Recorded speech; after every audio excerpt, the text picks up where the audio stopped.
like a deep belief in something that you can't explain. I don't know. Faith is the opposite of fear. Faith is being comfortable and not knowing what's going to happen next. Faith is what keeps us going. Escapism, but also intuition. I believe faith is hoping for something you don't see. This morning I had faith in the New York City subway, which did not come on time. I have faith in human good and that there is more good than evil. Tonight I'm going to have faith in Uber. I have faith in humanity. I have faith in people. Honestly, I've just been trying to have faith in myself. Me? An architect. Someone that created all this. I have faith in nature. I have faith in the animals. I have faith in the universe. I have faith in myself because I haven't really found something that I could have faith in outside of myself. The faith that your child is going to grow up. You know, faith that you'll live for another tomorrow. I have faith in God more so than myself. I think faith is having a belief in something that you think is higher than you. Personally, what you want to happen, what you want to find important. Not having control. Faith provides hope when you're in situations where you see no out, just to believe in something bigger, believe that there's purpose to like the sucky parts of life.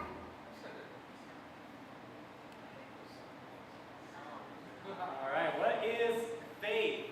And what you heard expressed in those interviews is different people's answers to that question, and that's what we're about at Alpha. Every time we gather together, we'll share food and conversation. You'll hear a short presentation about a topic related to the meaning of life, or faith, or Jesus. And the goal is to share from a Christian perspective one view on that, and then to give you an open and safe place to share what you think about these really important questions.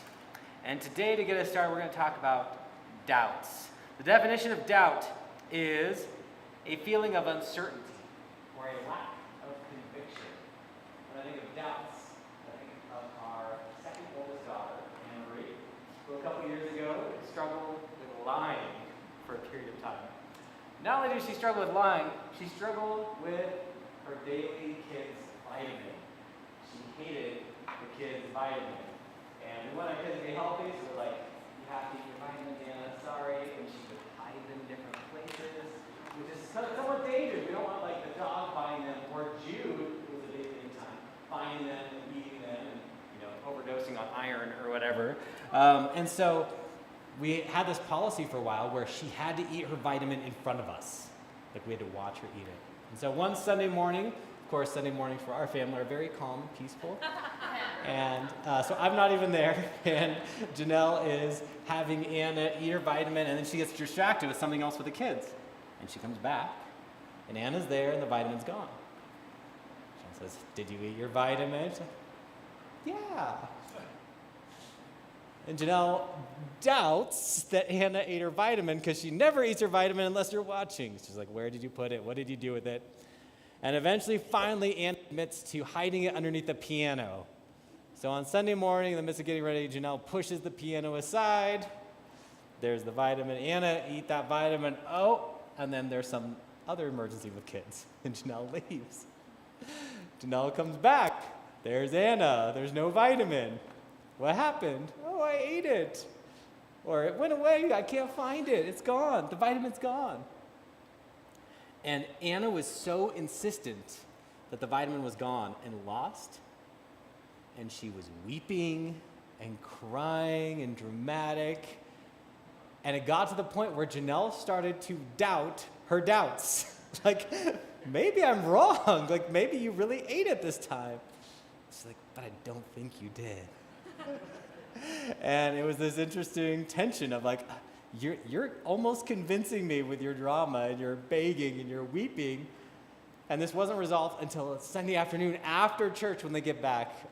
We get back home, and Anna admits to Janelle that I hid my vitamin in the vent. I threw it further into the vent so you couldn't see it. So in this case, Janelle's doubts were well-founded. And it brings up the question of what are doubts? Again, it's a feeling of uncertainty or lack of conviction. But doubts are really interesting because I find a lot of people, Christian and non-Christian, are confused about doubts. One of the things I've found to be true is that doubt is not actually the opposite of faith. You might hear some people say, oh, you could just believe, just have faith, don't doubt. And yet, my understanding of doubt is that's not true. That actually, doubt is an essential component of faith. Someone smarter than me once put it like this: I have a dollar bill in my hand. How many of you believe me? How many of you believe that I have a dollar bill in my hand? You can raise your hand. How many of you doubt that I have a dollar bill in my hand? You don't believe, okay? All right. Anyone believe that I have a dollar bill in my hand? Anyone? All right. Justin believes. All right. Justin, I'm going to destroy your faith right now. I'm going to destroy your faith. I do have a dollar bill in my hand. And faith should be rewarded. So, there you go. Now, some people are like, wait, you destroy your faith, but you just showed him the dollar bill. But that's exactly my point. Once you know, now you have knowledge. And once you have knowledge, you cannot have faith or belief or trust because you know. Faith can only exist where doubts are present. Doubt means you're not sure. You don't know for sure. But that's the same thing of faith. Faith is trusting when you're not 100% sure. And doubt is not the opposite of faith. It is actually an essential component of faith. The second point about doubt is that doubts are an indicator of alternate beliefs. Timothy Keller put it this way. He says, all doubts, however skeptical and cynical they seem, are actually a set of alternate beliefs. You cannot doubt belief A except from a position of faith in belief B. How many of you ever told a teacher, my dog ate my homework? Anyone actually convince your teacher of some of these ridiculous excuses kids sometimes give? And what happens? Oh, wow, yeah, you guys are very convincing over here. All right, great. What happens when your teacher doesn't believe you, when they doubt that your dog ate your homework? It's not just that they doubt your dog ate your homework, it's they believe something else, right? They believe you didn't do it, and you're just looking for excuses. When Janelle doubted her daughter, Anne Marie, it's not just because she doubted her, it's because she believed something else. She believed because she had evidence for, Anna will not eat her vitamin unless I'm watching her. So doubts are actually an indicator of alternate beliefs. And all of this makes 2 points about doubts for us to consider today. Number one, that doubt is unavoidable. Everyone will experience doubt, whether you're religious or irreligious, because no one of us has 100% knowledge. No one knows certain things for sure. No one has all-inclusive knowledge. And so being irreligious is not a way to get around doubt. Being a Christian is not a way of getting around doubt. Doubt is just a reality that all of us have to face. And if, like we just said, doubts are an indicator of alternate beliefs, then to be fair, whenever you doubt something, you should examine what those contrary beliefs are. And you should pay attention to them, and you should investigate them and see if those alternate beliefs actually carry weight. That's what it means to consider if your doubt is justified or not. And so in the rest of our time, I want to invite you to do that with one of the many alternate beliefs to Christianity. As I've talked to people and read books about why different people doubt Christianity, a lot of different reasons come up. Some people say, I doubt Christianity because I doubt that a good God would not allow such evil and suffering. Do you see the alternate belief? I don't believe a good God will allow this, therefore I doubt the truth of Christianity. Or I believe that science has disproven the existence of God and the possibility of miracles, therefore I doubt the truthfulness of Christianity. Or I believe that it's wrong for any one religion to claim to have the whole truth, and therefore I doubt that Christianity is correct. These are very common alternate beliefs to the claims of Christianity. And over the next few weeks, we're going to look at several of these. Next week, we're going to look at science. Does science disprove faith? And a few weeks after that, we're going to look at what people have called the problem of evil. Why would a good God allow suffering? How do Christians answer that question? But today, I want to invite you to consider this last question. Is it wrong for a religion to claim to have the whole truth? We're going to examine a contrary belief to Christianity today. And the contrary belief goes like this. And if you have your handout, you can read this. It goes like this: religions are like different paths up the same mountain. They look and feel different from one another, but they actually bring people to the same destination. And since that's the case, since they all have the same ultimate goal, to believe that one is right and the other is wrong is exclusive and arrogant. Another illustration that's commonly used for this view is the blind men and the elephant. And the pretend situation is that a bunch of blind people are feeling this elephant and trying to figure out what this thing is, because the elephant is so huge they can each only feel a part of it. And so one person is feeling the trunk, is like, this is a snake, and he's shouting this out, and someone else standing next to the ears like, no, it's not a snake at all, it's something's blowing air. Someone else is feeling the tail, it's like, no, it's not a snake, it's a rope. Someone else is feeling one of these massive legs, like, no, it's like a trunk of a tree. And people say, this is like religion. Christianity has a piece of the truth. Hinduism has a piece of the truth. Buddhism has a piece of the truth. And what's wrong is when any one religion says, no, you're all wrong and I'm right. I have the whole truth. In this view, it's wrong to say that any other view is wrong. And I have to admit that certain elements of this perspective are very attractive to me personally. When I was in college, I took a class on world religions. We spent time reading and discussing texts from the major religions around the world. I read the Bhagavad Gita from Hinduism. I read bits of the Quran. We examined the beliefs of Buddhists and Taoists. I read the Tao Te Ching. And there are so many elements of each of these that I found actually so admirable. If you look at the consistency and the discipline of Muslims, there's something very admirable about it. Practicing Muslims pray 5 times a day religiously. There's something really beautiful about some of the philosophy in the Tao Te Ching. And I found myself like, wow, these are such beautiful things. And then when I looked at the statistics about this, and you have to remember, what are we, 7 billion people in the world? And so if you are going to say, well, Christians are right and everyone else is wrong, you're talking about billions of people you're saying are wrong. Is that fair to say all those people are wrong and you know you're right?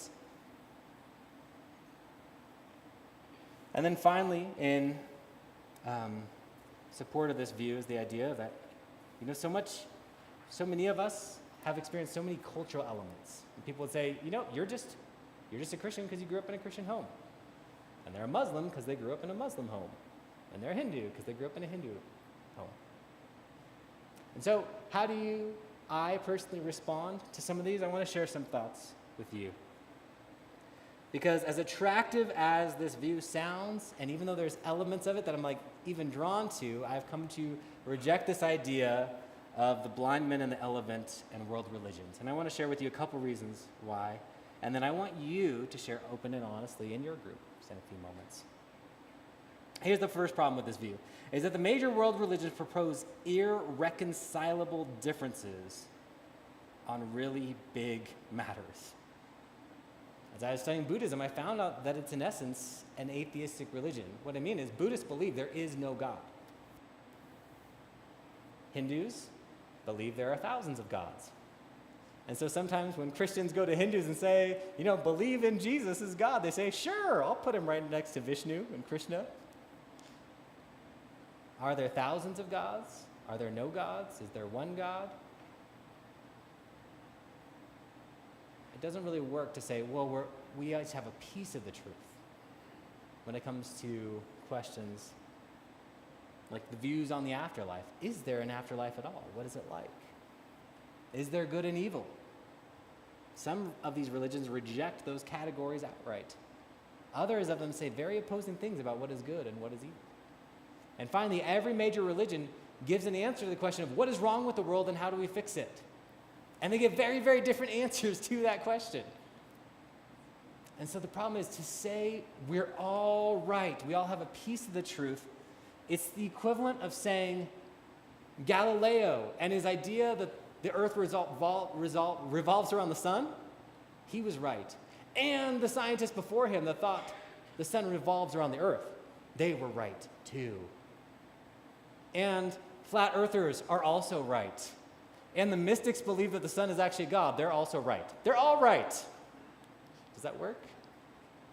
I don't think so. These are such big categories that it doesn't work to say we're all right. It's been interesting. I just began reading a book by atheist Sam Harris, and he's one of those who proposes spirituality but not religion. And I've heard this idea a lot, and so I'm kind of reading to seek to understand this worldview because it's new to me. But it was fascinating because as I read this work, I encountered him basically making the same point I'm trying to make now. He writes this, he says, "We're often encouraged to believe that all religions are the same. All teach the same ethical principles, all urge their followers to contemplate the same divine reality. All are equally wise, compassionate, and true within their sphere." And then he writes, "No serious adherents of any faith can believe these things, because most religions make claims about reality that are mutually incompatible. It is impossible," he writes, "for any faith, no matter how elastic, to fully honor the truth claims of another." There are irreconcilable differences between the major world religions.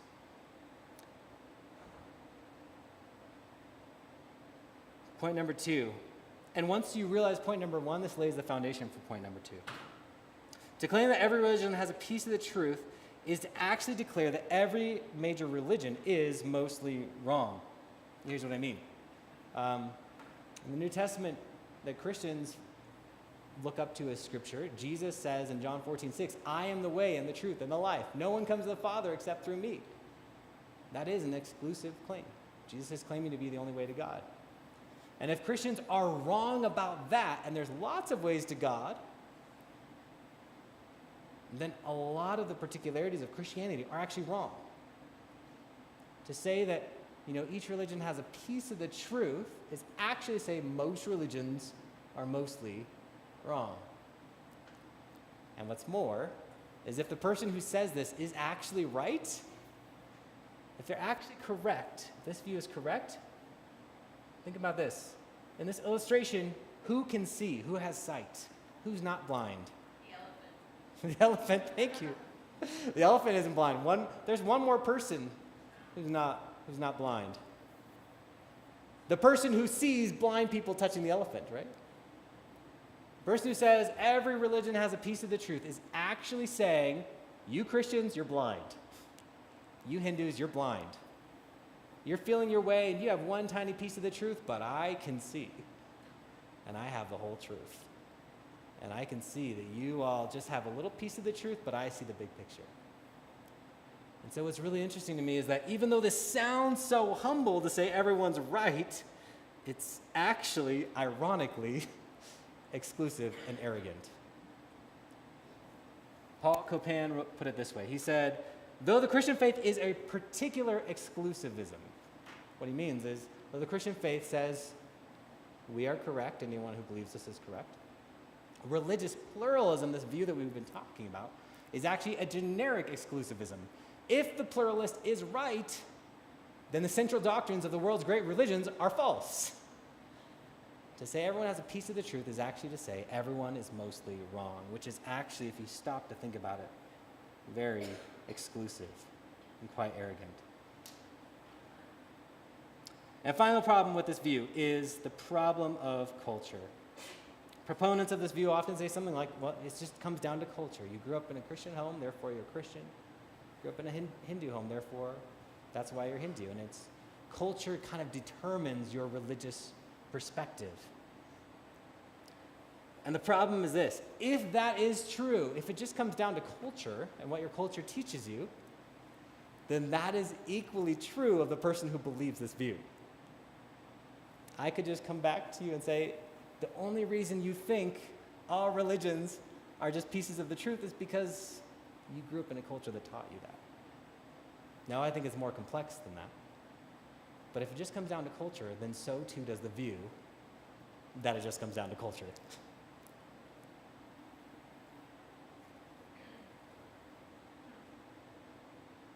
So I want you to consider something today. What is religion like? Let me read to you from Greg Koukl. He writes, there is a difference between ice cream and insulin. When choosing ice cream, you can choose what you like. When choosing medicine, you must choose what heals. When choosing ice cream, you can choose what's true for you. When choosing medicine, you must choose what is true. There's significant confusion on this point. Americans think of God, religion, and morals like ice cream, and not like insulin. They choose religious views according to tastes, according to what they prefer, rather than according to what's true. Non-believers view religion like ice cream, and remarkably, Christians often do the same thing. And so the question I want to encourage you to begin exploring as we are just working our way through Alpha is, what kind of thing is Christianity? And these other worldviews and faiths. Is it like ice cream and you just choose what you like best and works for you? Because when I look at the writings of Jesus, they say, no, this is more like medicine. And this is something that heals you. And so what is faith like? Well, thank you for letting me share with you. Again, we always do three things. We have food, talk, and then discussion. And so now I want to invite you to share openly and honestly. If you disagree with me completely, that is totally okay. And we want to invite you to share those disagreements and your reasons for them now at your tables in discussion. So go ahead and discuss together for a few minutes.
I love medicine.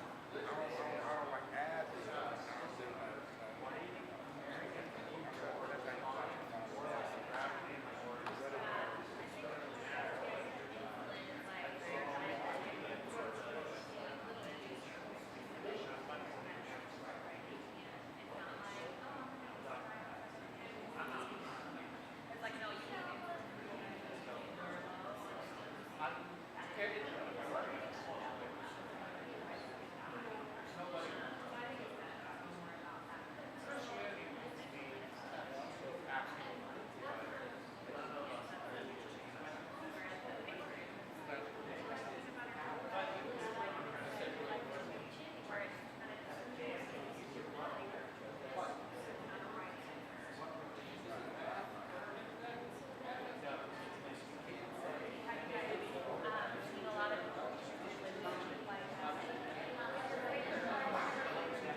All right, take about 2 more minutes for your discussion. 2 more minutes.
All right, everyone, I'm going to bring you back. What you just experienced is a very, very, very shortened version of what happens at Alpha. Again, same things you experienced. There's food, there's talk, there's discussion, but we spent about 40 minutes doing this. Alpha is an hour to an hour and a half. So at a normal night of Alpha, it would be all these things, but it would just be longer get to know you time, slightly longer talk, and then a much longer discussion time with several more questions. But we wanted to give you a firsthand experience because I just know for me personally, if someone says, invite your non-Christian friends and neighbors, there's something in me that's like, are they gonna be comfortable and safe? Or is it gonna be really awkward? And I don't want it to be really awkward for them because then I put myself out there and invited them. And now next time I invite them, they're gonna say no because I invited them to one thing and it was really weird or made them very uncomfortable. And again, the heart behind Alpha is just that some of our non-Christian friends and neighbors are not ready to come to church. And that's okay. We want to provide a safe place for them to discuss these big questions of life and faith. So what you just experienced was a rewritten session of Alpha. I just want to explain a little bit. Most sessions of Alpha are done through video. They have really good, high-quality videos. Many of your connection groups previewed them last fall, so you got a sense of a few of those. Last December, our connection groups did that. You can look at all of them online. I can share those with you. However, when we were doing Alpha last spring was our first time ever trying this, and we learned some things, and we're trying to integrate those things we learned.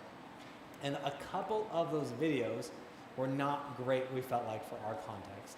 And so I spent the summer rewriting some of those messages and sessions, some of those talks, to present some of them live. And so this fall when we do Alpha, some of those that made some people feel uncomfortable, some guests that we had last time, we're switching out for some live sessions, and this is one of those. So 6 of the sessions will be video, 4 of them will be live teaching. And this is most of the content from one of those live sessions. So I want to just kind of give you the basics, but then let you have a chance to ask any questions before we clean up. Any questions about Alpha and how it works? Go ahead, Kat. So, and I just wanted to say that the change was because those of us that were there with the non-Christians, we felt it jumped super deep, super quick, and it didn't allow enough time to ease in.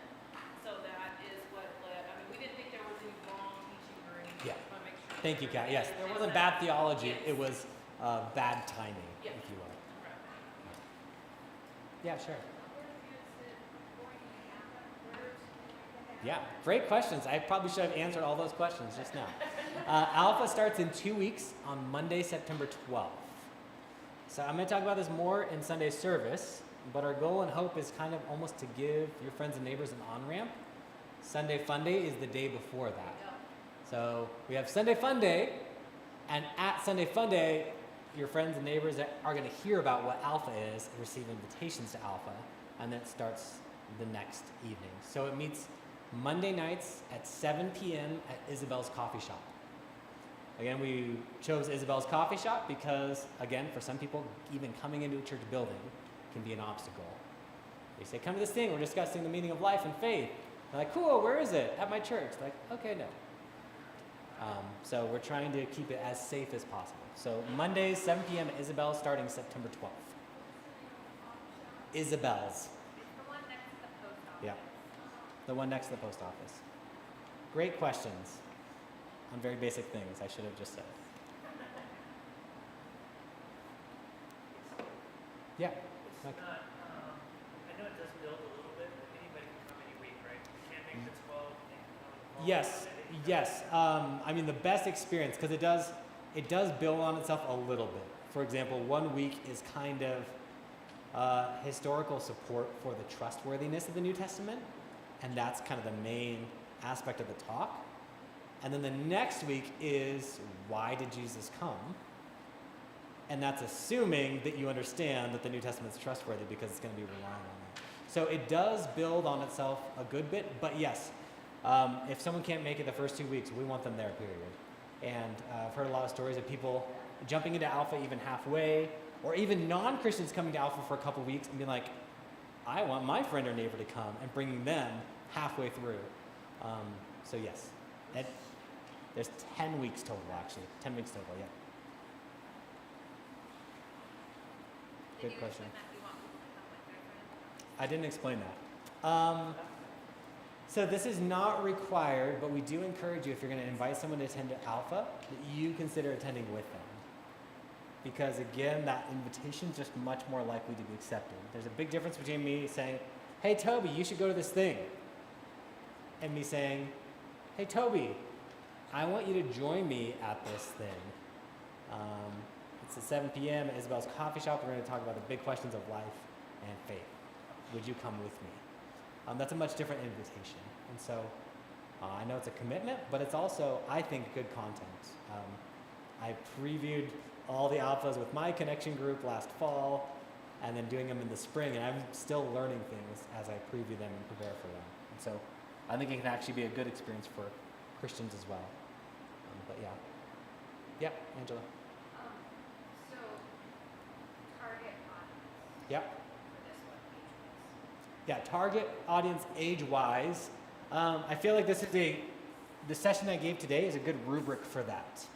Like, I think a middle schooler would struggle with this content. I think a high school student would probably be fine depending on their maturity level. We're still going to try and do the high school one, get it started in September. Okay. Yeah. Yep. So there is a youth alpha. Yeah. Yeah.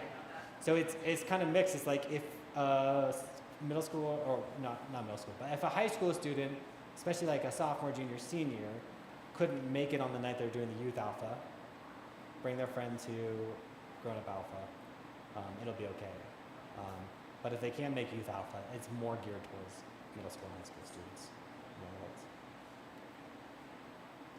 Great questions, you guys.